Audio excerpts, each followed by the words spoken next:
start out by giving you a little bit of my background so that you'll know where my biases are.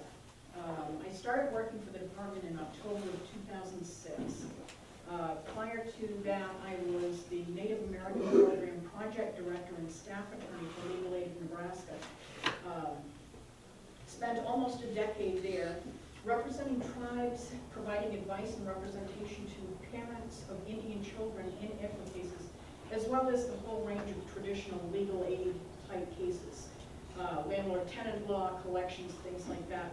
Mainly in tribal courts when I was not dealing with ICWA treaties and other federal law issues, federal Indian law issues. But even before that, when I was in law school, I served as a research assistant to a member of the South Sioux Nation. When I grew up in the state of Maine. Maine had no federally recognized tribes when I was growing up. My best friends, full-blooded Indians, were told by the federal government that they were not Indian. And that made absolutely no sense to me.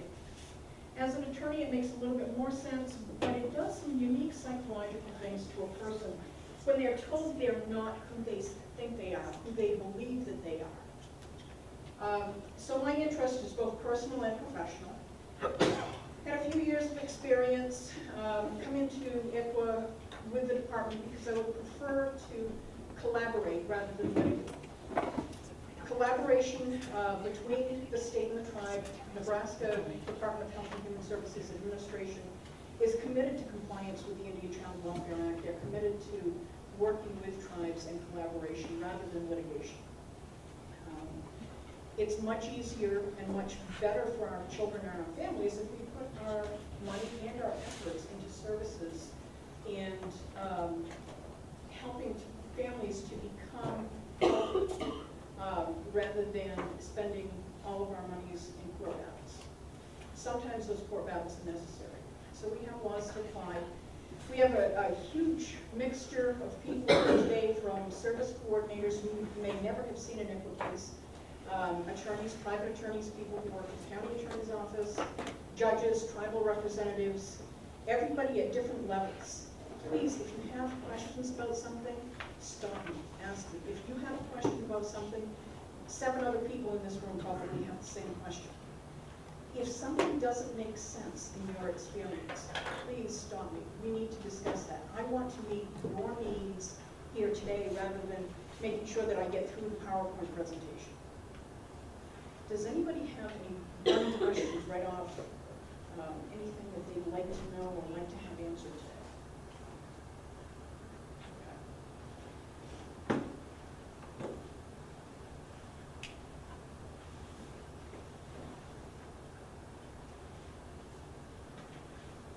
In your materials,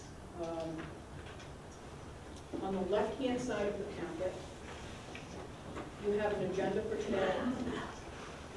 A handout on active efforts, and this is something that I put together. Active efforts is not defined in federal or state law, but it's a huge issue within the Indian Child Welfare Act. It goes a long way toward compliance with ICWA. I'll refer back to this or to some of the information in the active efforts handout as we go along. You have a copy of today's PowerPoint presentation, a copy of the Federal Indian Child Welfare Act, and if you turn the page on the Federal Indian Child Welfare Act, the first page on the inside, there's a cite to the Nebraska statute, wherever there is a parallel provision in Nebraska law.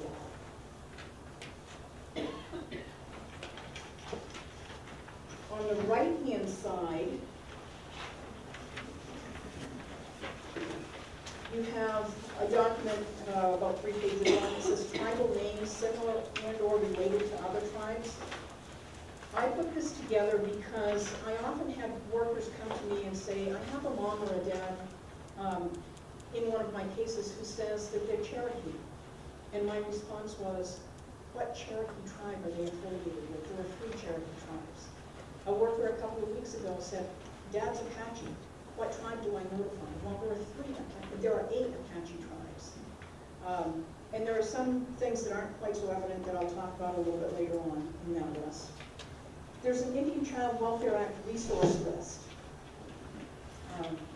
On the front page of that, the citation for the federal law and the Nebraska law, the Code of Federal Regulations provisions. And the reason that I put the Code of Federal Regulations in there, it's so important because it has the notice provisions. It's the federal regulation that applies to notices that need to be sent to parents, Indian custodians, and tribes in ECWA cases. A lot of attorneys don't know that the Code of Federal Regulations has regulations for it. So that piece is huge when it comes to notice. There are two Federal Register references. The first one is for the names of federally recognized tribes. There are 562 federally recognized tribes. The listing in the Federal Register gives you only the name of the tribe, not where they're located, not contact information or anything like that, just the name of the tribe. The second Federal Register publication mentioned here are the tribal agents for service of notice in ICWA cases for all 562 federally recognized tribes. The Bureau of Indian Affairs guidelines, the Bureau of Indian Affairs is part of the Department of the Interior. The BIA guidelines were enacted in 1979 and they have not been changed since 1979. NICWA, the National Indian Child Welfare Association, is a huge resource. I also have the website for the Native American Rights Fund. NARF published an ICWA manual. Over 500 pages, includes case law from all 50 states. You can download it for free or you can order a paper copy for $20. On the back side of that resource list, my contact information, email address, telephone, contact information, and contact information for the tribes that Nebraska Department of Health and Human Services works with most frequently. The current ICWA specialist, this is current as of May 13th, so it's up-to-date information that if you have an ICWA case, you may need. And the final document in your packet is a Native American Cultural Plan. A cultural plan is not currently mandated by policy, Health and Human Services policy. It has been written into the policy revision. It will be mandated for children, Indian children who are placed in non-Indian homes, or Indian children who are placed in homes that are affiliated with tribes other than the child's tribe. So if you have a Navajo child placed in a Winnebago home, you need to have a cultural plan in place. Tribes have some similarities. Respect for elders is one of them. But tribes are very different in their family organizations and their child-rearing practices. Even the Omaha and the Winnebago tribe in eastern Nebraska share a common border, but their child-rearing practices are different. Their customs and traditions are different, and we need to be respectful of them. And it's in the child's best interest to ensure that the child maintains or begins contact with their tribe. They have rights that need to be protected if they are a tribal member or if they're eligible for membership. Any questions about the handouts?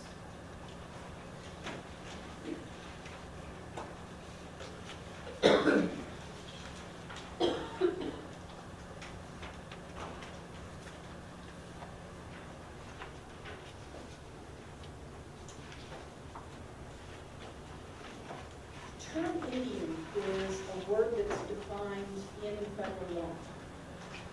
It's a political classification for Indian child welfare purposes. It's not a racial classification. You could have a child who is by blood quantum 100% Indian, but the Indian Child Welfare Act does not apply to that child unless the child is at least eligible for membership in a federally recognized tribe. Causes a lot of confusion. So how do you know? You need to ask. In every case, we need to ask if this child is a member or eligible for membership in a tribe. And if the answer to that is yes, is it a federally recognized tribe? We can't go by what a child looks like. My grandson has bright red hair. When he was learning his colors, he used to tell people his hair was orange. Flaming red hair, blue eyes, and he's eligible for membership in a tribe, a federally recognized tribe. We have a lot of children who have Hispanic surnames, and they are tribal members in some cases. we have to ask. It's not dark hair, dark eyes, dark skin that makes a person Indian for purposes of the Indian Child Welfare Act. It's their political classification. If a child is eligible for membership and is not a full-fledged member in his or her own right, then the parent must, a biological parent must be a member of a federally recognized tribe. ICWA does not apply to state-recognized tribes. Nebraska does not have any state-recognized tribes. New York State, North Carolina, I think there are about 12 of them that have state-recognized tribes, but for many reasons, those tribes are not federally recognized. In those states, I believe New York and North Carolina both say that the Indian Child Welfare Act applies to their state-recognized tribes. We don't have that in Nebraska. So if we have a tribe that's recognized in the state of New York, but not by the federal government, ICWA does not apply to their children. ICWA does not apply to Canadian or Central American tribes. We've had parents who say that they have Inca or Aztec, ancient tribes, heritage. ICWA does not apply unless that child is also eligible for membership in a federally recognized tribe. We've had a number of questions about Blackfeet or Blackfoot. The Blackfoot Nation is comprised of 4 tribes, 3 Canadian tribes and the Blackfeet tribe in Montana. If the child is eligible for membership in the Blackfeet tribe in Montana, then ICWA covers that child. But if the child is eligible for membership in only one of the Canadian tribes, ICWA does not apply to cases involving that child. When I worked for Legal Aid, there was a child in western Nebraska.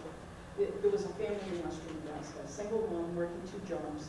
She had a 3-year-old and a 7-month-old. And she had daycare for the 3-year-old and not for the 7-month-old. And she was struggling to make ends meet.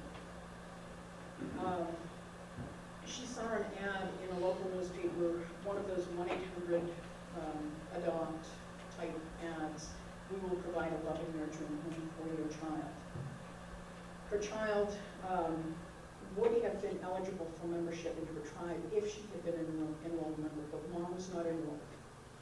So the child was not considered eligible for membership, even though by blood quantum, this child was more than 50% Indian. She was a Lakota child. The tribe would not claim her as a member. The adoptive parents responded to her telephone call, her voicemail, by moving out to a motel in western Nebraska, and they stayed there for a month. And every day they told her how much more they could give her child, what a bad mother she was, how little she could give her child.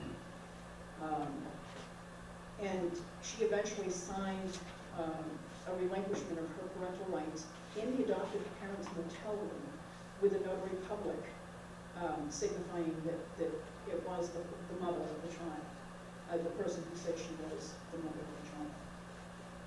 Child was taken to the East Coast, the adoption proceeded. If the Indian Child Welfare Act had applied to that case, we would have been able to ask the court to invalidate the relinquishment because ICWA has very strict guidelines for relinquishment. They must occur before a judge. The relinquishments must occur before a judge. The terms and the consequences of the relinquishment have to be explained to the parent. But Nebraska state law for non-ICWA cases allows a parent to relinquish in front of a notary public without any court proceedings. We were not able to challenge that adoption based on violations of the Indian Child Welfare Act, even though we had a child who was racially Indian. Make sense?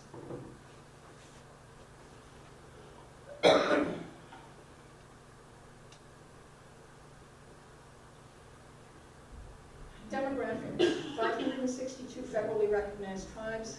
That number goes up and down. In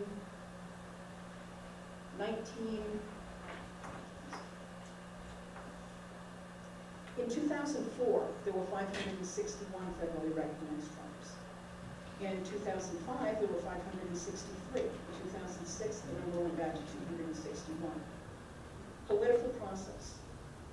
The Secretary of the Interior, after an extensive investigation, makes a determination whether or not a tribe is going to be federally recognized. In 2005, the then Secretary of the Interior determined that there were 2 tribes that he was going to recognize as federally recognized tribes. As soon as he left office and there was a new Secretary of the Interior in place, that new Secretary of the Interior withdrew the federal recognition for those tribes. It is a political process. It is very long. Little Shell, a tribe that's based in the state of Maine, applied for federal recognition in 1978. The federal government in 2008 said, well, you should hear soon. 30 years, bureaucracy at its best. They have not been federally recognized. In 2009, they were told that they will not be federally recognized. Recognition has been denied for that tribe. Tribes in Nebraska, the Omaha, Winnebago, Ponca tribe, and the South Sioux Nation all have governmental headquarters within Nebraska's borders. The ICWA Sioux tribe, the Pine Ridge Reservation, extends into Nebraska. The Sac and Fox tribe and the Iowa tribe have reservation land that extends into Richardson County, the furthest southeast county in Nebraska. And then we have tribal members who are here in Nebraska. Census data is by self-report, and it doesn't track people who are members of tribes. But by the census data in 2000, there were tribal members from over 200 tribes here in Nebraska. It is entirely possible that some of their children are involved in every cases in our state court system. We've had children who are members of tribes, Alaska Native villages, California tribes. I know that the Winnebago tribal ICWA specialist at one time told me that she had an ICWA case in Florida. So any part of the U.S., you may be contacting a tribe that is geographically distant from Nebraska, and sometimes it's difficult to make some of the services work or to do that collaboration. But hopefully after today you'll have some tools that will help you to make some of those connections.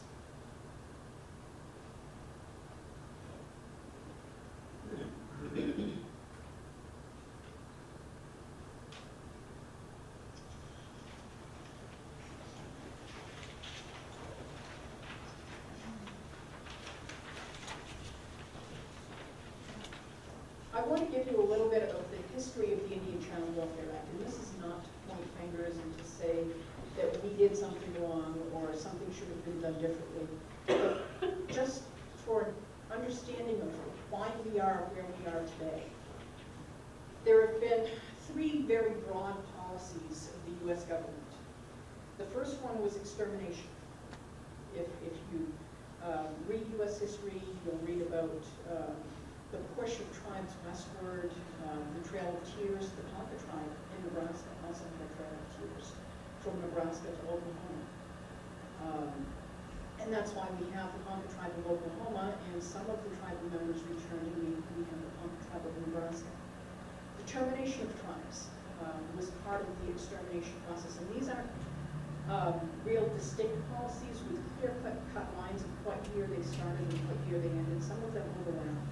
In the 1950s, the Ponca tribe was terminated. The federal government said, you're no longer a federally recognized tribe. Ponca tribal elders were told that they had to sell off their assets and distribute the proceeds to tribal members. In 1990, they were re-recognized by the federal government. And then we come to a period of assimilation, boarding schools, where children very often were sent not only for the school year, but in some cases for many years. Susan LaFleche-Picot, the first Native American woman doctor in the U.S., was a member of the Omaha tribe. She's responsible for the building of a hospital in Walt Hill, Nebraska. Talks about her experiences in boarding school on the East Coast. She said they were fantastic. She got a great education, and she credits her boarding school experience as being responsible for her becoming a doctor. But at the same time, when you have a child who's in boarding school, they're losing their cultural heritage. Where do we learn our parenting skills? Well, in our own families. There's no manual. I wish there was a manual. My kids were one. I wish there was a manual that told me how I could or should raise them, but there isn't. We learn from our parents. And if you have a child who is institutionalized, they learn institutional values. They learn their parenting skills from the institutions. Many of these children, for summer vacations, the girls were farmed out as domestic help and the boys were farm labor in the Midwest. In the 1950s, we have the relocation of nuclear families.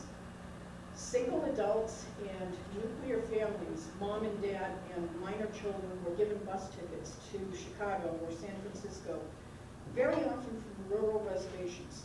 Imagine living in Pine Ridge or on the Pine Ridge Reservation and being given a bus ticket to Chicago, Illinois, told that you're going to be able to feed your family. But you get there and there are no supports. And you find that the racism there doesn't allow you to work. If you're a single adult, and many of them did, hitchhike back to the reservations, back where they have that family support. If you have young children and you don't have the money to buy that bus ticket back to the reservation, you very often find Native families who are in similar situations, and that's why we have communities within large cities that still today are Indian communities. Indian families banded together to share their resources and support each other through the urbanization. We have removal of Indian children by public and private agencies. The Child Welfare League of America apologized in 2001 for their role in the removal of hundreds of Native American children from their homes, very often with cultural bias, misunderstandings, thoughts that people were going to save these children from poverty and from neglect. Extended family raising children was very often viewed as neglectful. But it's not a neglect by the parents. It's caring and raising children by the family. And then we get to the 1960s and 1970s, and Congress heard testimony about the Indian Child Welfare Act, or about what was happening in Indian families. Grandparents testified about losing their grandchildren. Tribal leaders, tribal elders testified about children being lost to the tribe. If you are a government, but particularly tribal governments, your children are your most precious resource. They are what's going to keep that government going. And for tribal communities, some of them very, very small, children are needed to continue the culture. That's why we often hear the term cultural genocide when we talk about the Indian Child Welfare Act. The removal of children who were placed, 90% of them in non-Indian adoptive homes, often led to loss of culture. We've lost over 200 tribal languages here in the U.S. So in the late 1960s, early 1970s, Congress heard this testimony, and Congress enacted the Federal Indian Child Welfare Act in 1978.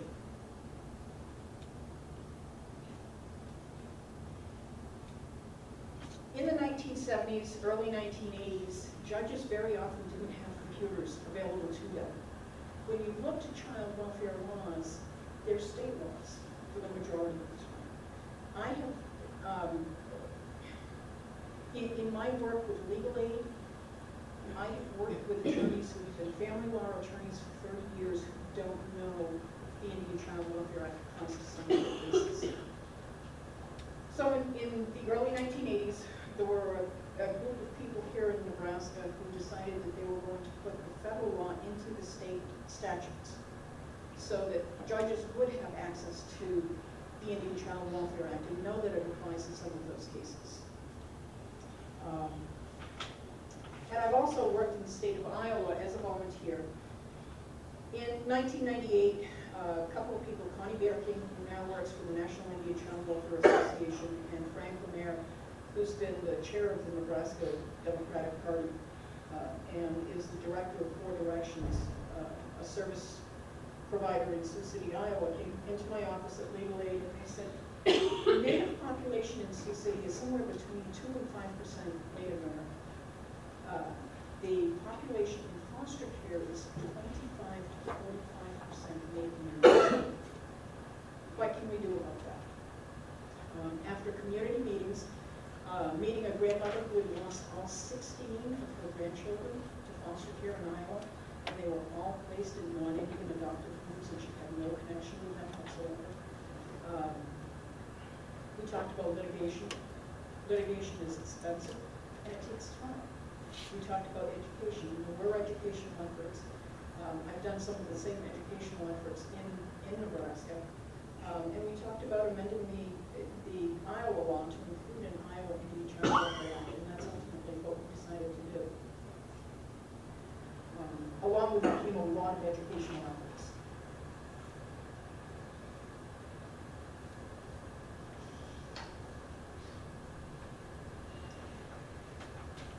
Does anybody have any questions?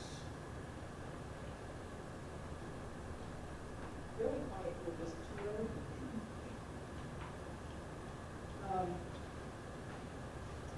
I want to throw out a couple of cautions.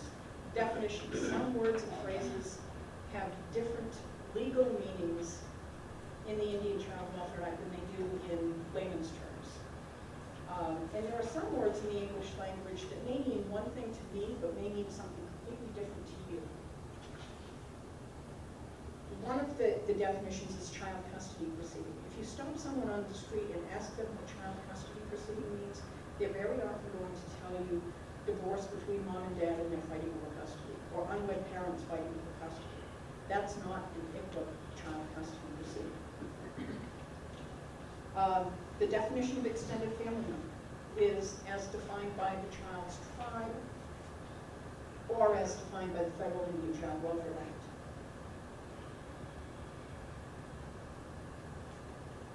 It includes adult siblings, aunts and uncles, first and second cousins.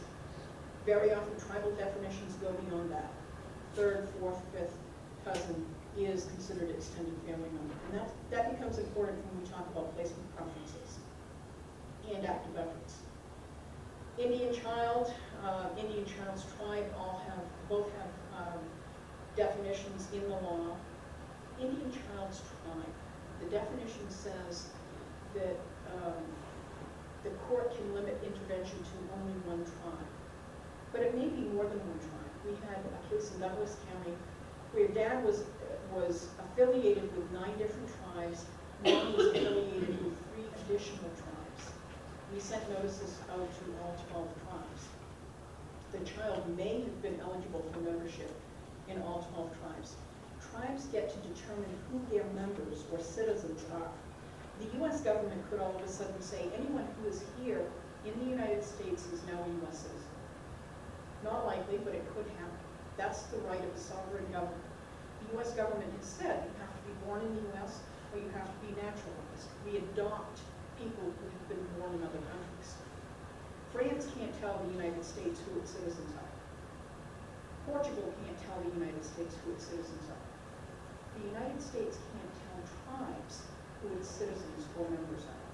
That's the right of a sovereign government. Tribes have a variety of ways of determining membership. Some of them use blood quantum. In the mid-1800s, Congress told tribes that it was going to use a 50% blood quantum to determine whether or not a person was a member of a tribe. Some tribes said, whoa, wait a minute, that's not appropriate for us. We've never done it that way, we're not going to do it that way. And some tribes never have. Other tribes adopted a 50% blood quantum in the 1800s, and then in the early 1900s, they changed it to a 1/4 blood quantum requirement. Many tribes have used lineal descent. The Ponca tribe of Nebraska is one of those tribes that uses lineal descent.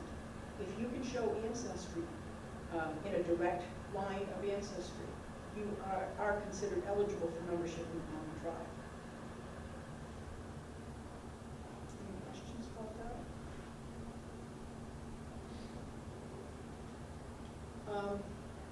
The definition of parent does not include an unwed father where paternity has not been established or acknowledged.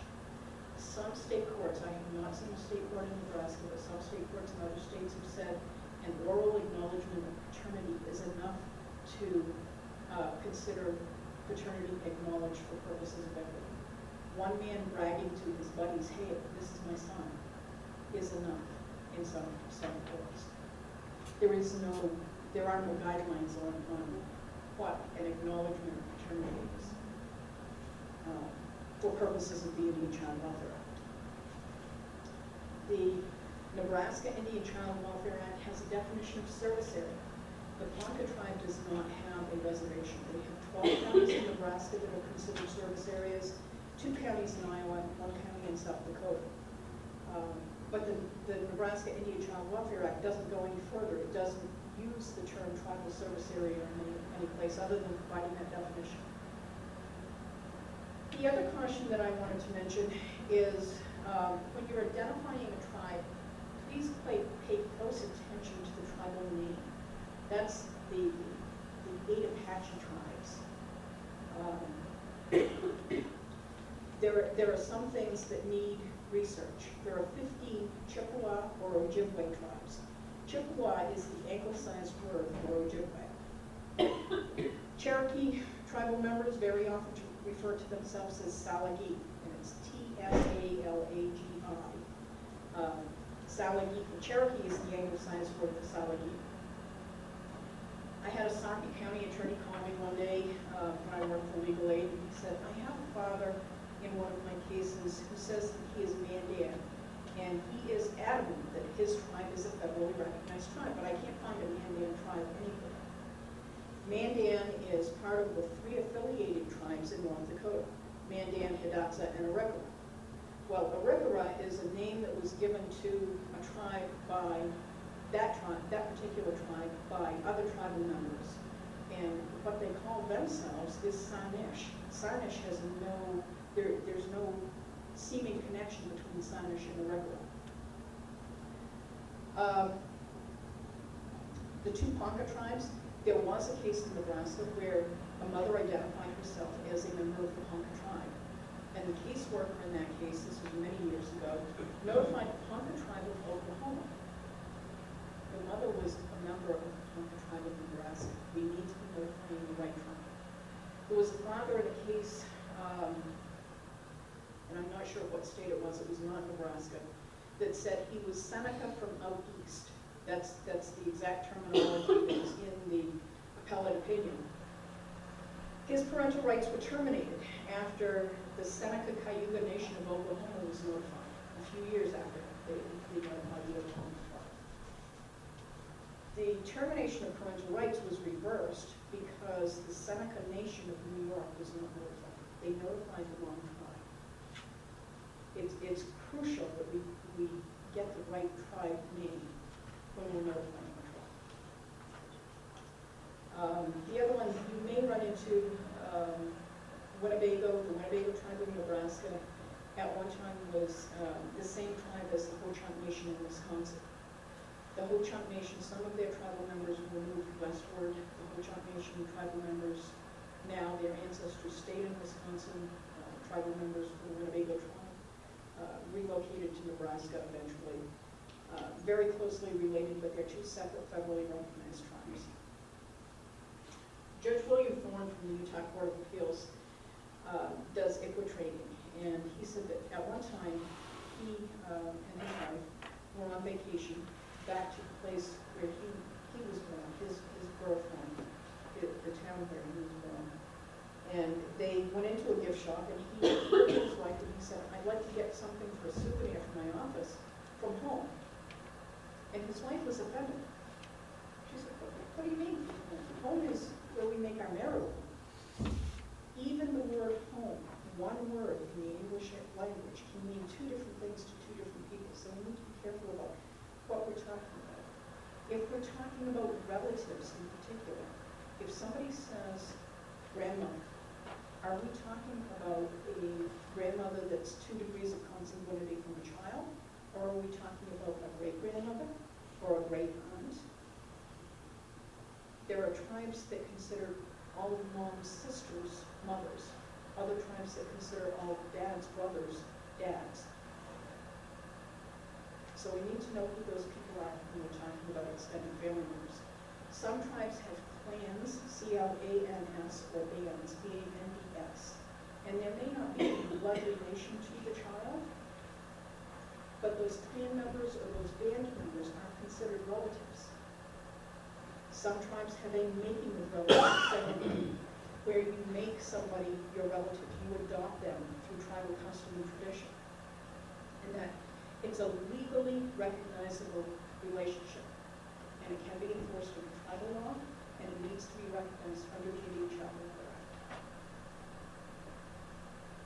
For Indian Child Welfare Act purposes, Indian custodian is a term that we don't find in any other area of the law. Indian custodian is a person, an Indian person, first of all, who has legal custody under a state or tribal court, or to whom physical care, custody, and control has been transferred by a parent.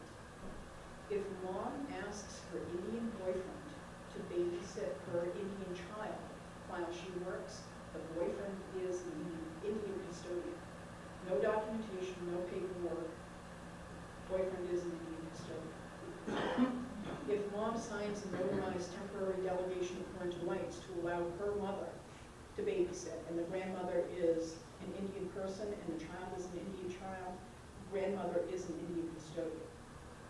Tribal and customary adoptions may not have any documentation.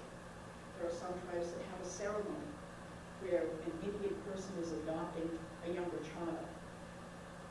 Those people are considered parents. You may have a case in a court where a child has more than two parents who all have parental rights.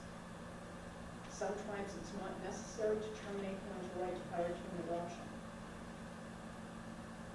Causes a little bit of confusion. I had a worker ask me, how do we deal with that in court when you have three or more people who have parental rights? I said, well, how do you deal with it in court when you have a mother and a father? That's two people who have parental rights. In an ICWA case, you may have four people who have parental rights. We had a case in Lancaster County where mom at birth realized that she was not going to be able to raise her child. The father of the child also said that he could not. They did not have the resources to do so. Mom gave the baby to her brother and his girlfriend. The brother and girlfriend were both Indian persons. The baby was considered a member of the tribe. We had four people who had parental rights. The biological mother and biological father in that case said, we know that we're never going to be able to raise this child. We want active efforts to be provided to the uncle and his girlfriend in that particular case. The uncle and the girlfriend, under the Indian Child Welfare Act, were entitled to court-appointed counsel. So Indian custodians have the same rights as parents in Indian Child Welfare Act proceedings. If you look at the language in the law, it talks about terminating the parental rights of a parent or Indian custodian. It talks about active efforts going to extended family members. Makes sense?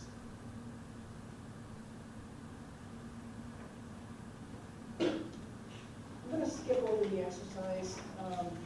This PowerPoint is what I usually use a full day of ICWA training. And I want to make sure that there are some things that we have time to get through.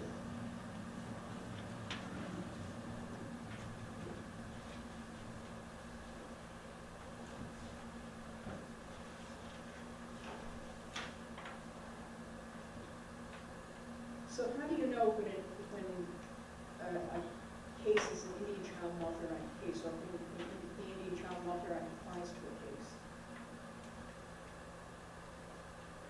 The Indian Child Welfare Act says an unmarried child under the age of 18, so those 19-year-olds or those 15-year-olds, ICWA does not apply. In every ICWA case that I've ever seen where a child reaches the age of 18, the court continues to apply the Indian Child Welfare Act.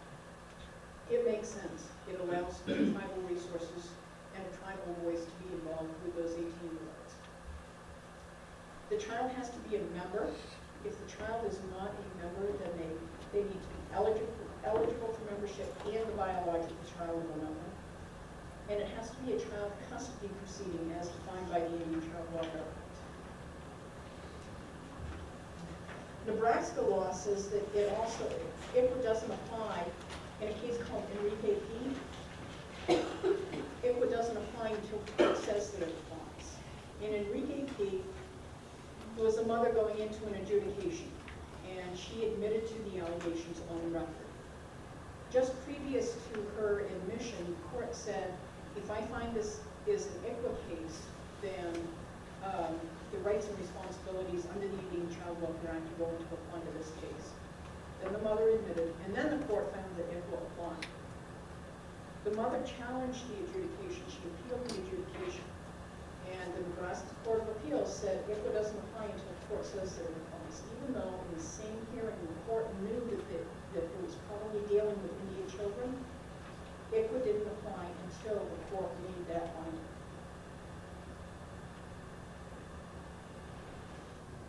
So if we have to have a child custody proceeding, what is that? Foster care placement, including guardianships and placement in institutions.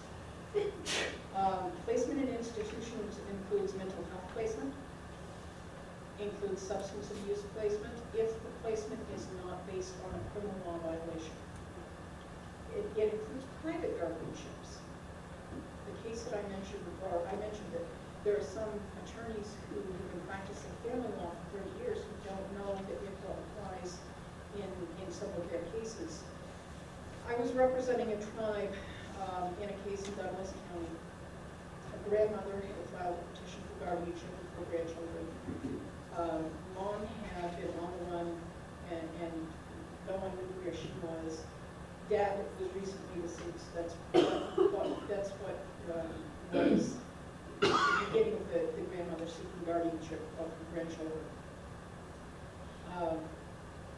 The tribe did find out about the case and they intervened in the case.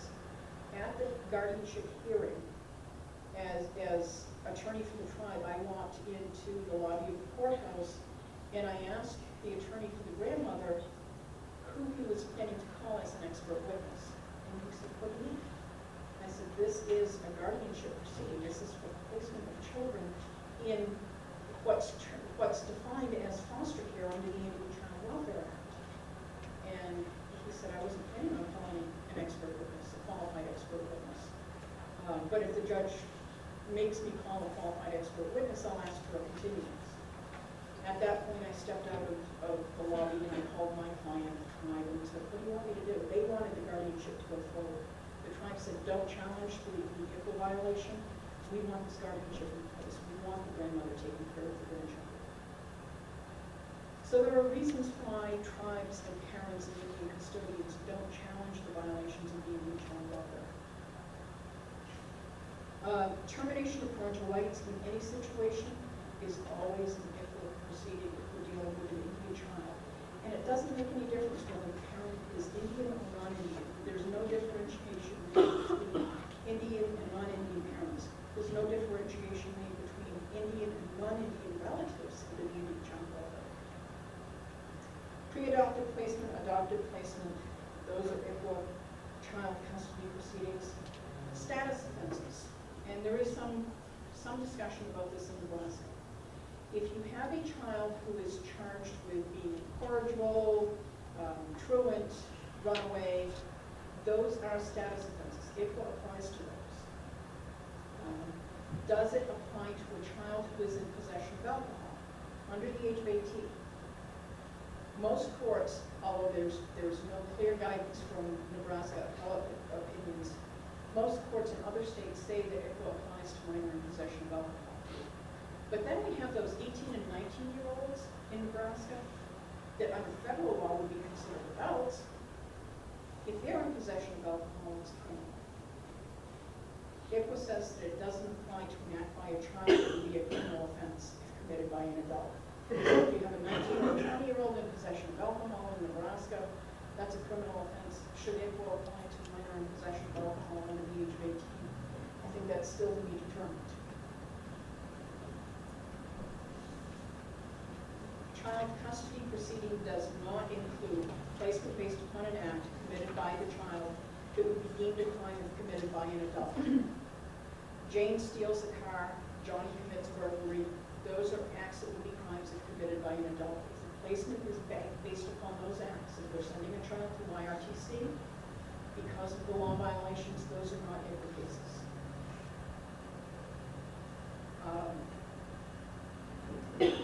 There are those cases with gray areas. You may have Jane stealing a car, but the placement is based on mom's inability to supervise Jane. Or you may have a child who has completed his or her time at YRTC who can't be returned home because parents cannot or will not properly supervise the child. In those cases, ICWA applies as soon as the focus is off the rehabilitation or punishment for that crime by the child. ICWA child custody proceeding does not include an award in a divorce proceeding of custody to one of the parents.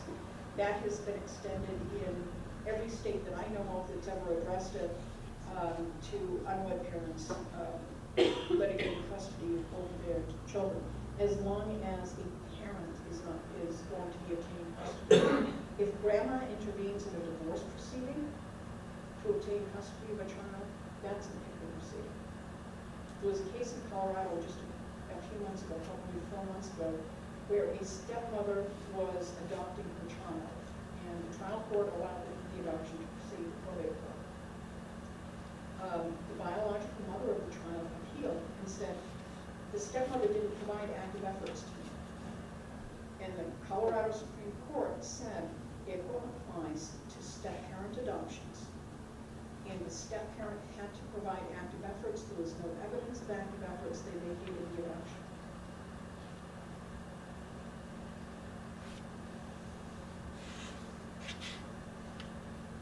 What you have on that slide is the only thing that the Indian Child Welfare Act states about active efforts.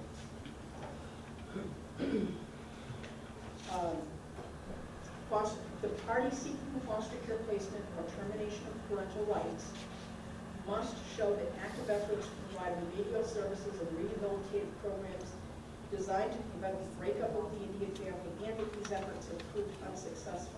Yes? I had a question from the last slide when you said ICWA applies to the focuses on the rehabilitation of the child. Yes. Yeah, the OAS case, does there have to be like a formal adjudication of a 3A of the parent? No. So it doesn't have to be a formal adjudication? No. Don't go by the pleadings. In those cases where a child is released from YRTC and doesn't go home because the parents can't properly supervise, many of those cases the county attorney is not filing a 3A petition, but it becomes an ICWA case as soon as the child has successfully completed YRTC. Focus on the basis for the placement. Okay. Other questions?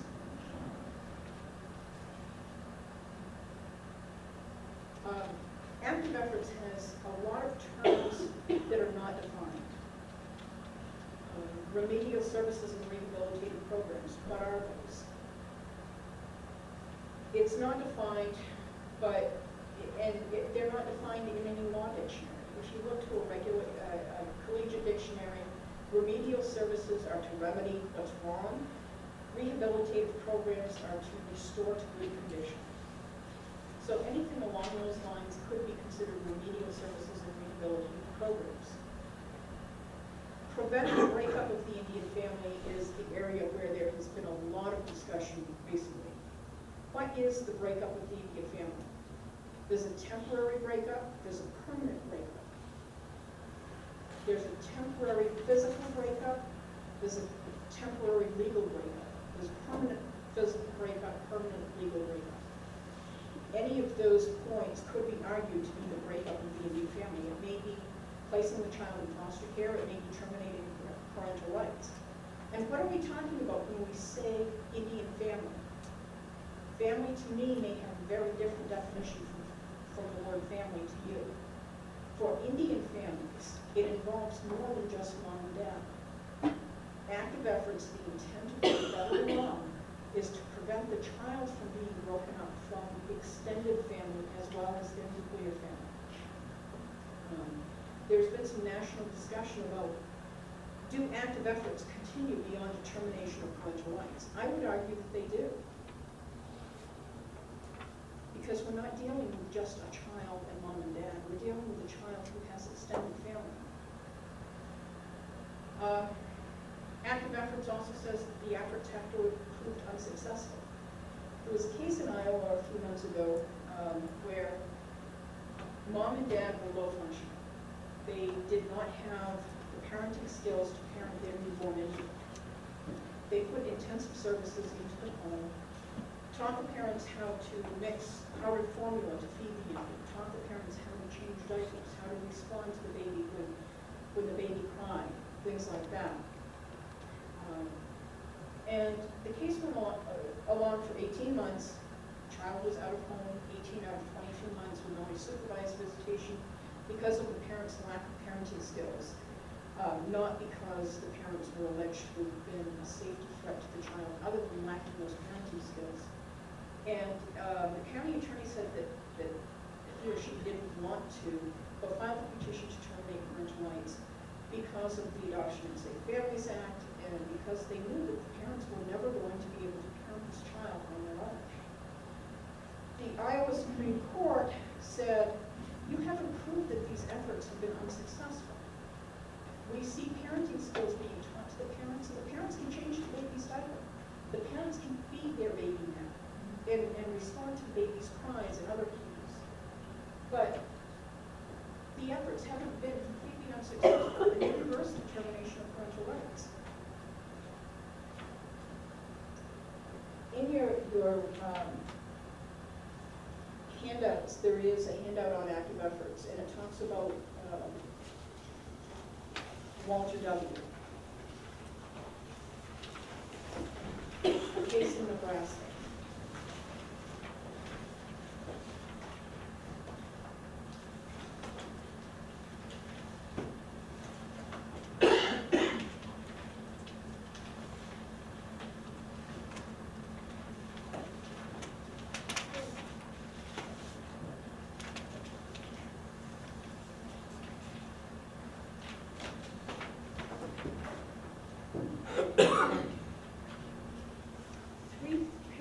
Down on beginning of the first page, the fourth line down, actually the third line down, in the middle of the line, it says, the court stated, this is the best guidance that we've been provided in any appellate case on active efforts. The only guidance that we've been provided up until this last week.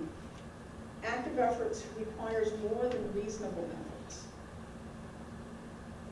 At least some efforts should be culturally relevant. And there must be some consideration of services to the children. If you go back and you read the opinion in Walter W., it talks about the services that were provided. Referrals to homeless shelters, transportation vouchers, substance abuse treatment, vouchers for clothing, electric bill, drug testing, a psychological evaluation for the mother. I think that all of those were reasonable efforts. I don't see anything in that opinion that goes beyond reasonable efforts. I don't see anything there that says that it was culturally relevant. In fact, there's discussion about the psychological evaluation in the opinion and in the briefs that says that there was no consideration that the mother was Native American. And I don't see any services directed at the children or consideration of services to the children. They were all to the parents. Yes, the children did benefit indirectly as a family, but not specifically for the children. But the court still found that there were active efforts in that case. Active efforts under the Bureau of Indian Affairs guidelines should include the tribe and extended family members. And we've had some caseworkers and some service coordinators in Nebraska doing a fantastic job at providing active efforts. HHS policy says that we involve the tribe at the earliest opportunity. Even before the notice is sent out, pick up the phone and call the echo specialist and say, you know, we may have one of your children in our care. Does the tribe have any services that we can provide to this family? Would the tribe like to see health and human services provided to this family? We've had a case involving a Navajo child, and the Navajo tribe knew about locally available culturally appropriate services in Omaha more so than the caseworker. And the Navajo tribe was able to give contact information for a particular service in Omaha. We've had grandparents move into parents' homes to provide safety services, safety planning.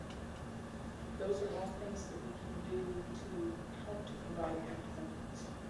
When I was working for legal aid, if I was going to cross-examine a case manager about active efforts, I'd say if this was not an ICWA case, what would you have done for reasonable efforts? And the case manager would list the efforts, and I'd say, well, this is an ICWA case. What additional efforts have you provided? And if you haven't contacted the tribe and you haven't sought out some of those culturally appropriate services, have we really provided active efforts? It's supposed to be a standard that's providing services to a family with services that will be effective. There are studies that show that services with a cultural component are much more effective than mainstream services. And we've had some service coordinators go above and beyond what I've ever seen in some cases, seeking out services in other states, documenting fees for services, documenting waiting lists for treatment programs, and being able to sit down and compare the culturally appropriate services. And it's really helpful to have that information. You need that information to provide active efforts. Does anybody have any questions about active efforts?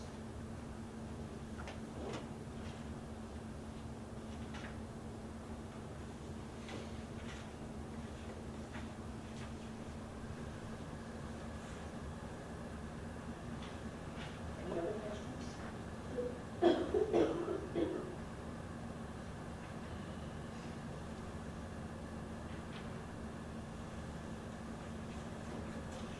There are a number of slides about notice in the handout. And I'm not going to go directly by the slides, but I want to touch on a couple of things. Notice is supposed to be provided by the party seeking foster care placement of or termination of parental rights to an Indian child. So it's notice in a 3A petition, notice in a TPR petition. Notice is not required for a voluntary adoption if both parents are relinquishing their parental rights. But if you have non-relinquishing and we're going to TPR on dad, then we need to provide notice. Notice goes to parents, the Indian custodians, if there are any, and the child's tribes, all tribes in which the child may be eligible for membership. We've had a case where a mother said that she had tribal affiliation with a tribe in Oklahoma, but she didn't know which tribe. We sent notices, the department sent notices to all 32 tribes in Oklahoma. I don't think that we would have done that if it was an Alaska tribe. There were over 200 tribes, or a California tribe, or Illinois, 100 federally recognized tribes. But the department said for Oklahoma, it's 32 tribes. We'd rather send the notice out than to have an adoption vacated sometime later on. Yes? Did you say in a voluntary adoption proceeding? For the strictly voluntary adoption proceedings, where both parents are relinquishing parental rights, notice is not required to be sent. Okay. I've had questions about that from judges. There's nothing in ICWA that says that notice has to be sent for voluntary adoptions. What if you have a child whose parents are both deceased?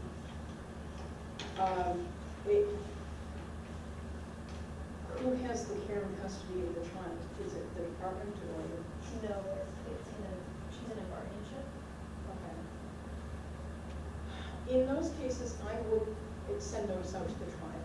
And not because it's required by federal law, but to maintain that cultural connection to the child, and so that the tribe has a voice in the proceedings. Okay, thank you.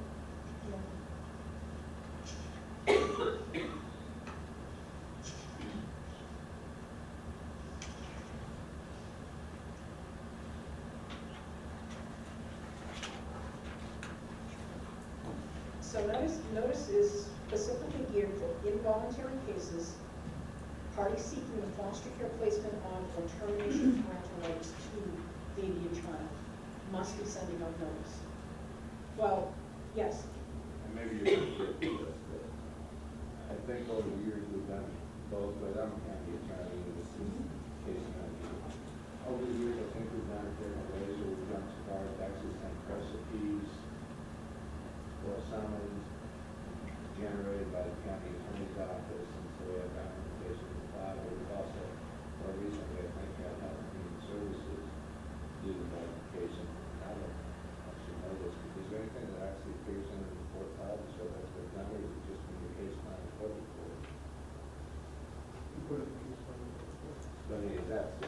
different? I mean, should we have like certified mail receipts or summons in the files, or is the advisement by the case manager and court report that they did send the notices out? How do you document it? Great questions. I'll go into notice in a little bit more detail. The federal law states that notice must be sent out by registered mail return receipt requester.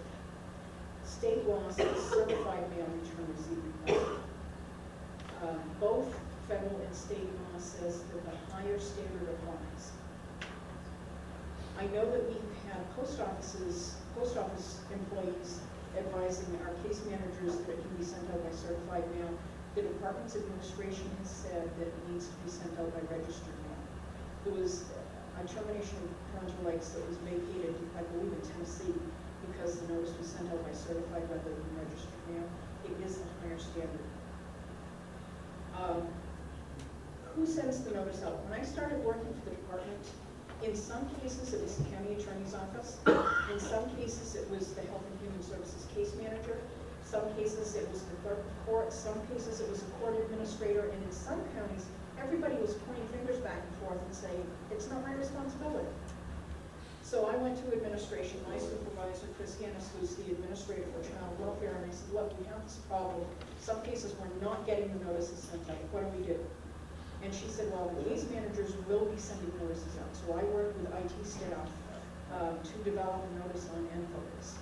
If you go into, for those of you who are familiar with NFocus, it's the database that the state of Nebraska uses in its child and family services and all of the other social services cases.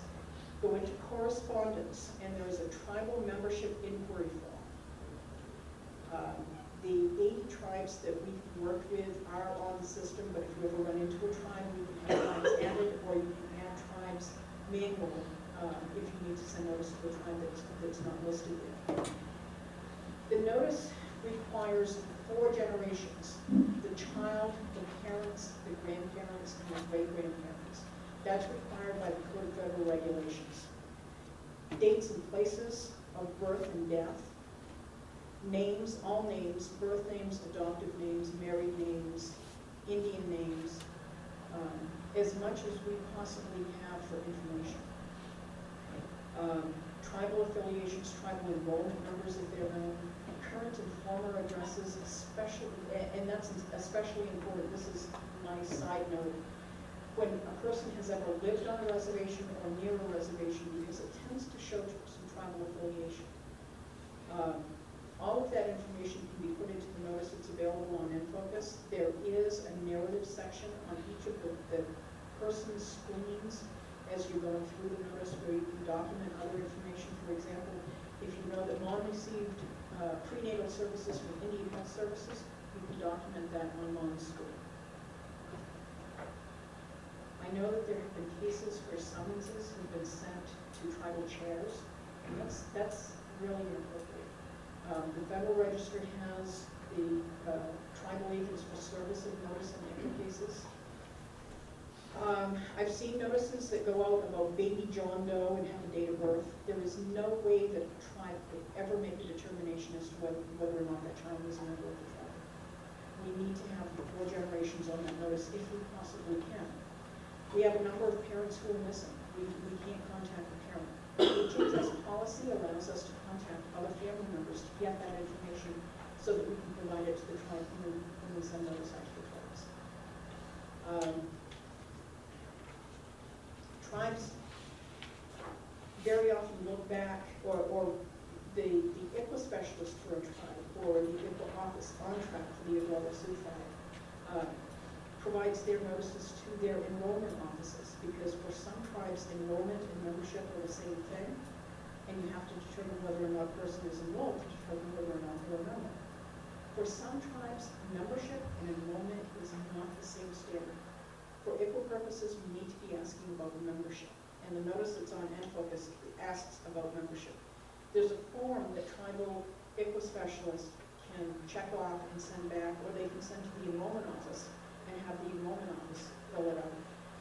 We want to make it as easy as possible for tribes to respond to us, so there are 3 possible places for a tribe to check. Either the child is a member, is eligible for membership, or is ineligible. specialist or whoever is authorized by the tribe to sign that form and return it to us. I often hear the question, what do we do if tribes don't respond? Make the phone call to the tribe's ICWA specialist and tell the tribe that we want to protect the rights of the child and the family. The tribes have many reasons why they don't intervene. There are many tribes that don't have the resources to intervene in all of their cases.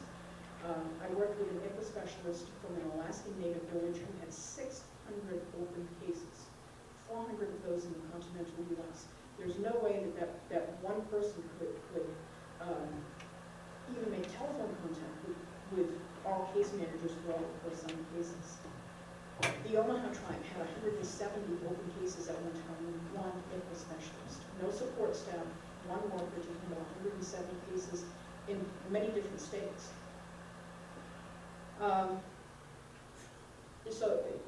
And I understand when judges say, we don't hear back from the tribes. Tribes don't become involved in our cases. And it's usually a problem of resources. There are many tribes that because of their caseloads, they monitor cases throughout the case. And then when a petition to terminate parental rights is filed, then they file a petition to transfer or a motion to transfer the case.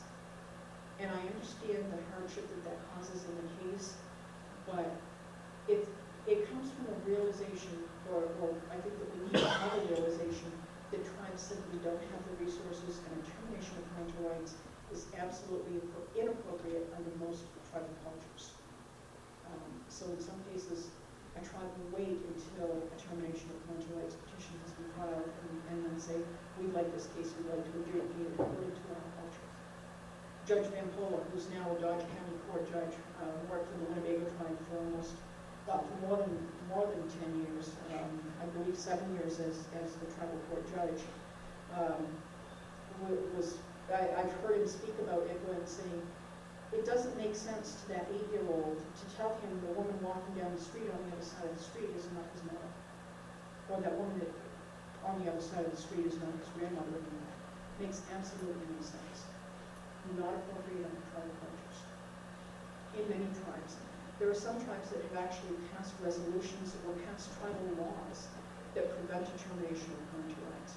Tribes deal with child abuse and neglect, sometimes in very different ways than our state court systems do. Sometimes they're different, but they're not better and they're not any worse. They're just different. Tribal traditional ways of dealing with child abuse and neglect, banishment. I listened to Judge Van Pola speak just a couple of weeks ago, and somebody asked him what tribes did, a particular tribe did in cases of child sexual abuse. They killed them. Not something that we see today, but that's tribal traditional justice. Banishment or shunning, very, very effective ways. But different ways from what our Eurocentric Western system of justice usually sees. Tribal courts very often are restorative justice courts, restore balance and harmony to the family. I've said for a number of years, if I need to protect a child, I would very often prefer to be in a tribal court, because I know that I'm going to be in that tribal court until 8 or 9 o'clock at night sometimes, and the court is going to fully hear that hearing and enter orders to protect the child, whatever is appropriate, usually using extended family members as service providers or supports for that family. I read a number of cases recently where an adjudication, it took 5 hearings in a state court to get through an adjudication. How do we do that for 7 months' time? Children don't stop blowing up while we have an adjudication over 7 months' time. They're in and out of home care. Justice is sometimes swifter in a restorative justice tribal court system. But I've also seen state courts do a great job at protecting children and providing services to families. There are good and bad in every system, just as there are good and bad in every agency, state agency, tribal agency. Some workers work harder than others. I know that there are workers in both that dedicate their lives to children and families, and they do a really good job. Back to the notice provisions. I mentioned some counties weren't providing notices at all. Health and Human Services Administration is supporting notices going out by registered mail to the parents of Indian custodians of all tribes in which the child may be eligible for membership. I think in some counties we were doing a good job at notifying tribes, but the notices to the parents of the Indian custodians were not going out. If a parent is being served personally with a petition, that does not contain, the petition and the summons doesn't contain all of the rights of the Indian Child Welfare Act. I would hate to get 3 years down the road into a case and have a parent asked to invalidate everything that we've done because they weren't served with the appropriate notice.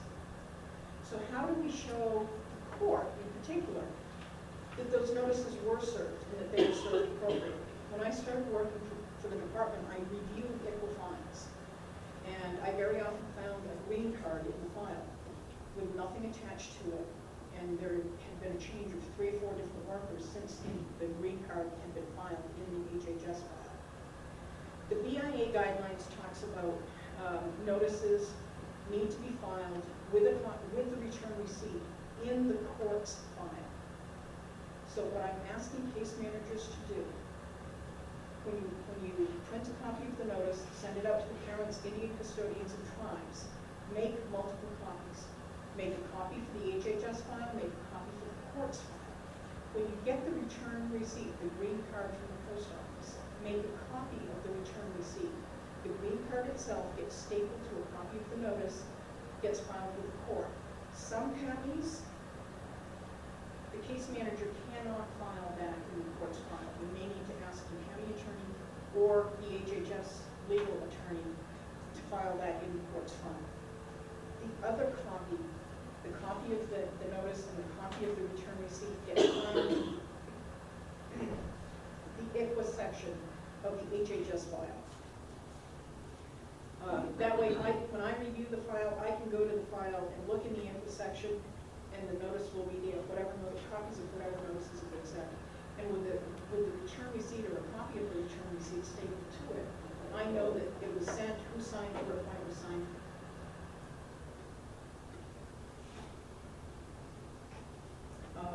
When I worked for legal aid, I'd have tribal ICWA specialists coming to me and saying, we never received a notice of this proceeding.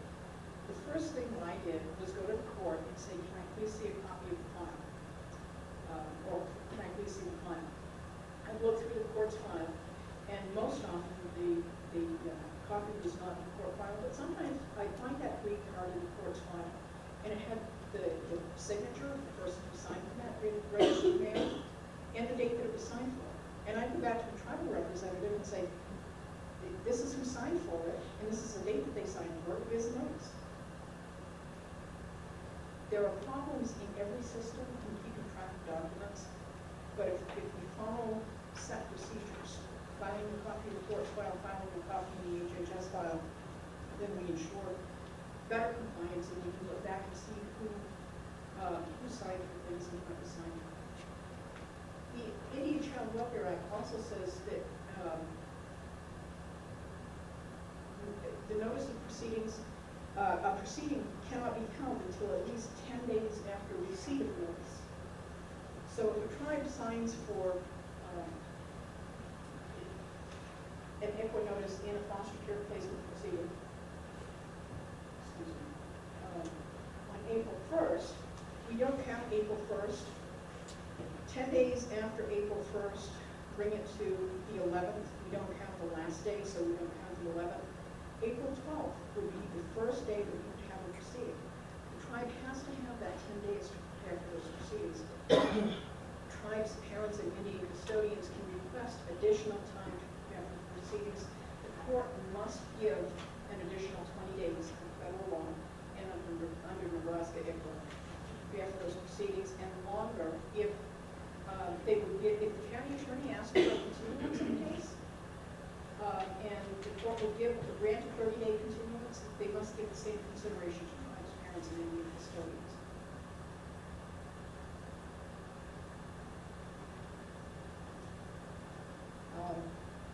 The slides in the PowerPoint do have all of the requirements of the notice in them, the rights things that have to be included in the notice, and we print the notice off on office, give Quince a list of all of those rights.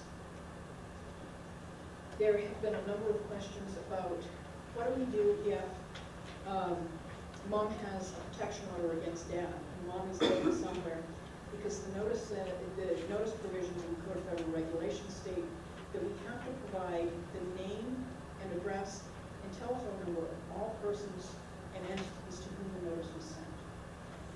If mom's a victim of domestic violence and is hiding out from dad, we don't want to be providing that information to dad to allow him to further abuse mom. We're going to go to the court and ask for a protective order so that we don't have to include that information in the notice. Also included in the notice, the court's mailing address, physical location, and telephone number. I'm originally from the state of Maine. I attended law school in South Dakota, and I was not very familiar with Sioux City, Iowa. The South Sioux Nation asked me to attend a hearing in Sioux City, Iowa. I went to the old courthouse in Sioux City, and they said, oh no, there are no more courtrooms used in this building. They're across the street from the Justice Center. And I went across the street to the Justice Center, and they said, oh no, juvenile proceedings are not held in this building. They're held up the street at Crossville Boyd, the Department of Human Services building. If I was a low-functioning parent trying to find the courthouse, that can be extremely frustrating and impossible to try to overcome those obstacles. If you're an info specialist from Wisconsin trying to find a courthouse in Nebraska, if you have a physical location, that's so important when you put it in on MapQuest, you can get directions directly to the courthouse. But if you try to look things up on the internet and it has an old courthouse location or something like that, it needs to be clearly explained where the courthouse is located. You need to telephone with the court. Other questions? Yes. If a tribe grants guardianship, does HHS automatically recognize that, or vice versa? Under federal law, we have to give full faith and credit to that tribal court guardianship, to the same extent that we would give full faith and credit to Iowa or Kansas or South Dakota guardianship. If another state entered that order, the court may look into that guardianship to ensure that due process was complied with, things like that. But yes, there is that full faith and credit provision. So who can terminate the guardianship? The court that entered the guardianship. No tribal court can affect any court orders that have been entered by Nebraska courts. And Nebraska courts cannot overrule or vacate tribal court orders. And that raises an interesting point, because there are jurisdictional requirements, and we'll get into jurisdiction in just a couple of minutes, for the Indian child welfare. Where an Indian child is domiciled or resides, or if the child is in court of a tribal court, makes a huge difference, and that guardianship order from the tribal court may affect domicile for the child. Other questions?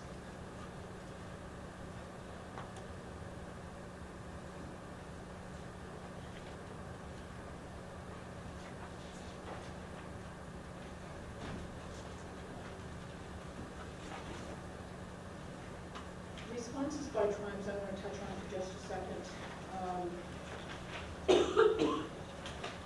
Tribal employees and state employees very often have caseloads. We need to document everything. Case managers and service coordinators do a great job at documenting what we do if we have a conversation with somebody.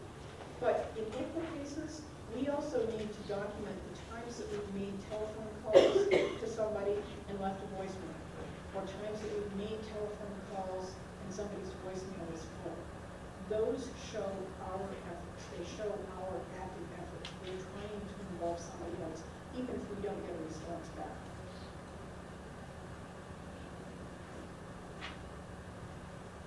You mentioned the tribal court order as far as guardianship. Tribal courts have exclusive jurisdiction over Indian children who are wards of the tribe, or who are domiciled on a reservation or resident on a reservation.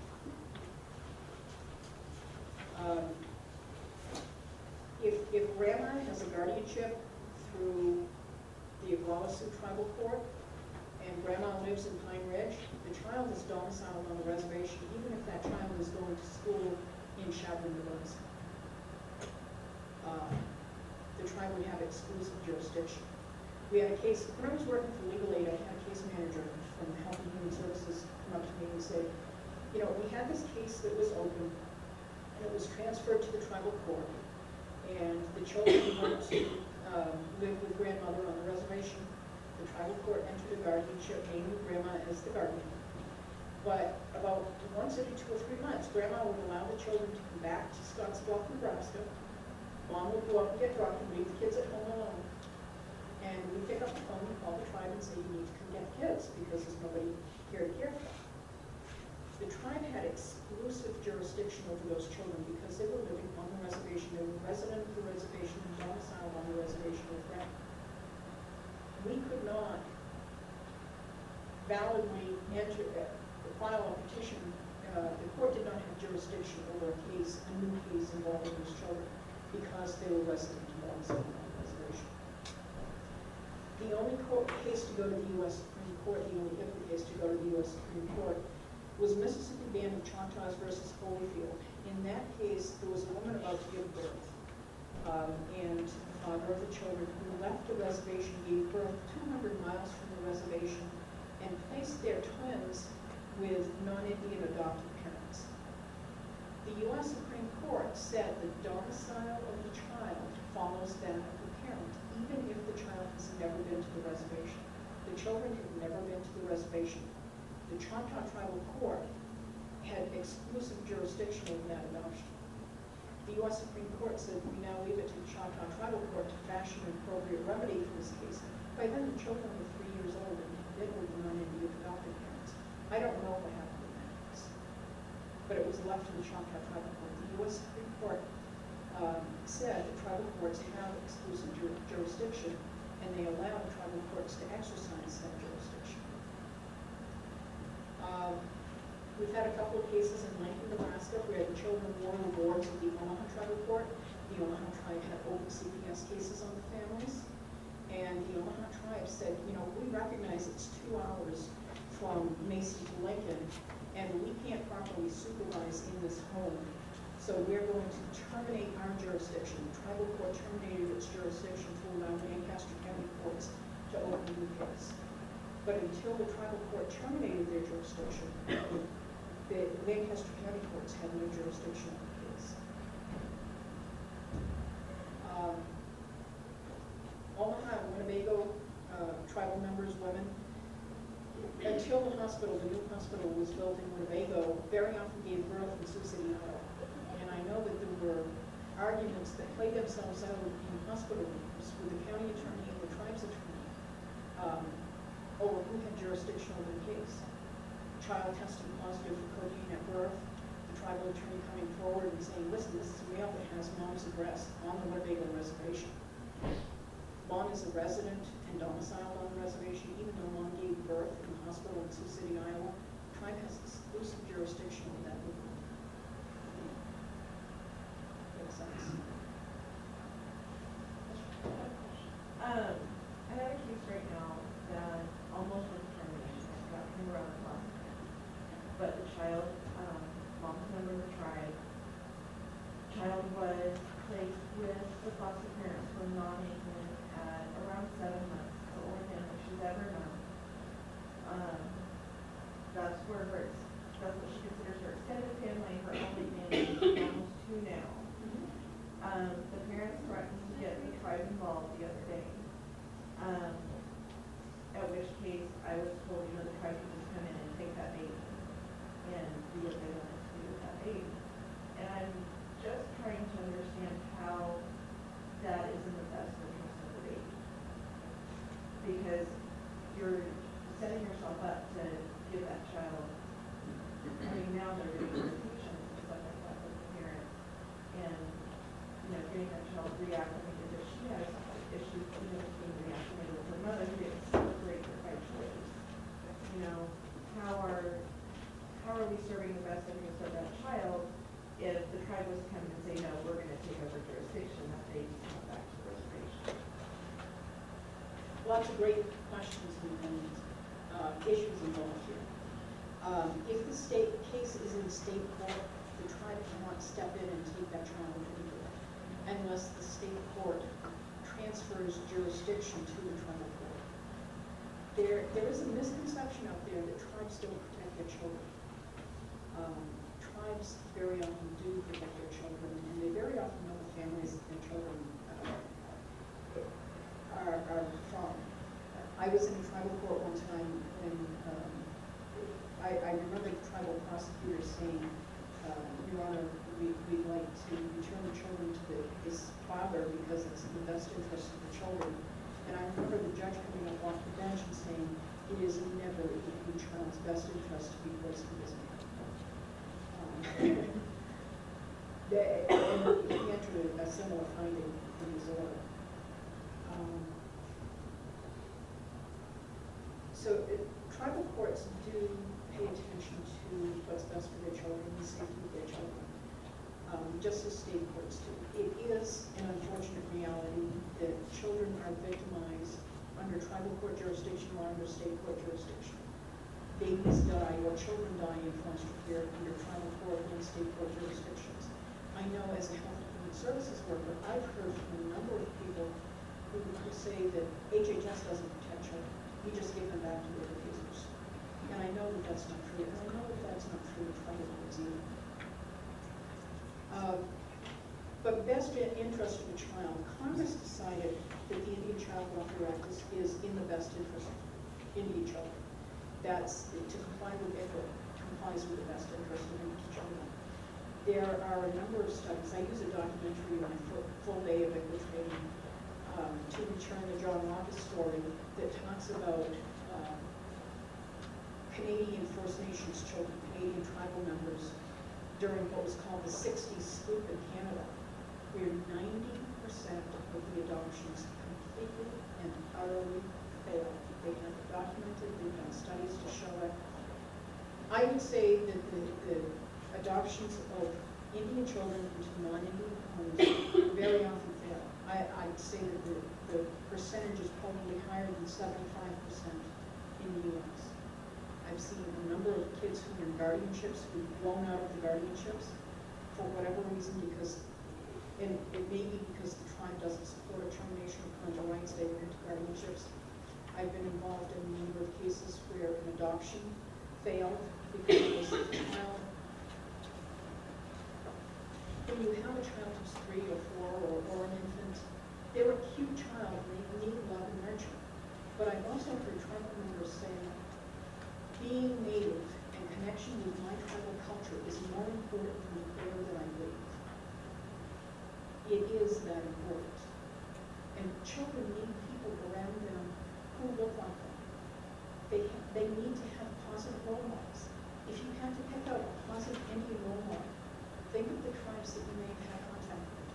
Can you name somebody from every tribe that you're aware of that would be a positive role model? Most people can't. And it's a lack of knowledge. It's not that the role models aren't there. You have children who at 2, 3, 4, up until about puberty usually, they need love and they need nurturing, and they're being raised in non-Indian cultures, 90% of them. And then they hit puberty, and you have a young man who asks his girlfriend to prom, and her parents won't allow her to go because he's Indian. Happens. How do you deal with racism? Children, when they hit puberty in teenage years, more often become aware of racism. They're not accepted by the culture in which they were raised. And I understand that there are families who do everything in their power to provide supports for the child and to teach the child how to deal with racism. But it's not only that family. It's the entire society. It's the environment in which the child is raised. And there are studies that show that Native American teenagers in particular, raised in foster care, non-Indian foster care, have, not studies that show, U.S. statistics show that those children have higher rates of teen suicide or higher rates of suicide than any other age or ethnicity in the U.S. Native teens very often turn to alcohol and drugs to cope with what they see is a lack of belonging. Everyone wants to belong, whether it's to a family, to a society, everyone wants to be accepted. And if we can't provide that for an Indian child, they look to other coping mechanisms. The Native American Rights Fund, in their introduction to their manual, says that a lot of these children become cultural and spiritual orphans. It's, unless you have seen it in cases, unless you've seen the adoption that was beautiful for 10 years blow out, it's really hard to understand.